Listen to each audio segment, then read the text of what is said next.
The starting point of our journey is on the congested intersection of Van Riebeck and Holwood Street, and this is located in the East Rand, the east side of Joburg, Edenvale. Welcome to our first landmark, which is by Kotta Joe's Roadhouse. There is quite a bit of a good implication to this roadhouse. As you can see, it quite slows down from a quite busy environment of the road.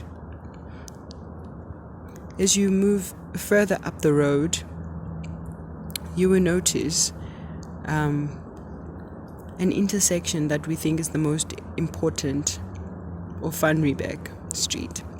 This road leads you back into the CBD, and the building we're looking at is an old heritage building that people have adapted towards the surroundings. You will notice that the bottom half has all the local stores and the top has all the residential spaces. Across it, we have the Edenvale City Improvement District, and its slogan goes like this: clean, green, and safe. As you see that the surroundings are quite clean, furthermore you see how other intersections are less busy compared to the one that I am currently describing.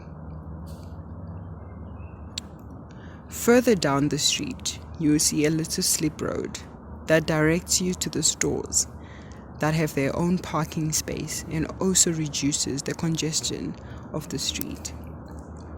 You see the split road ends to allow people access to the mall that is on the one side and informal stores on the other opposite side of the road. As you walk further,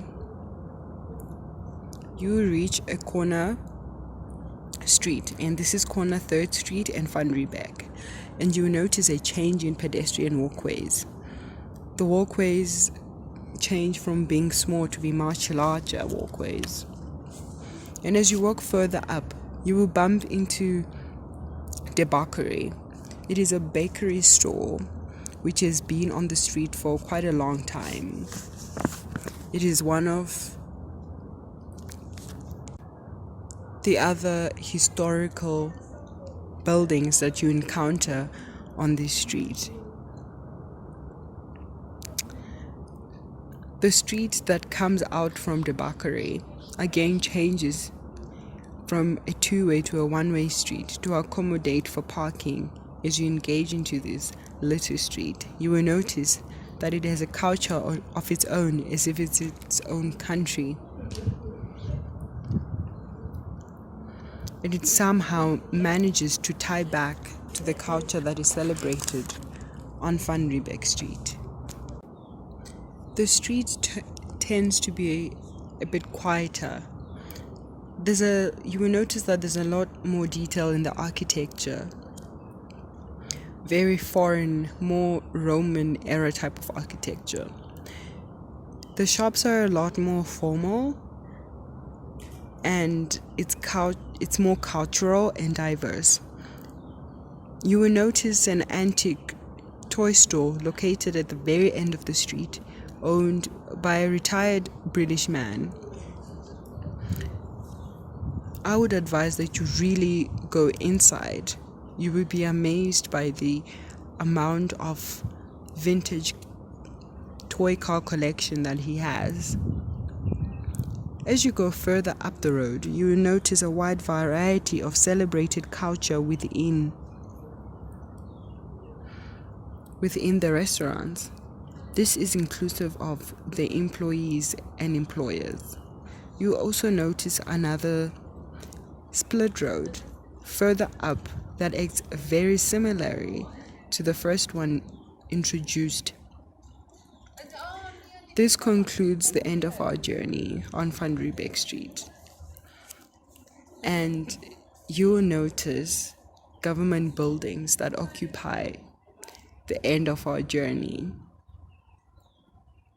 You will also notice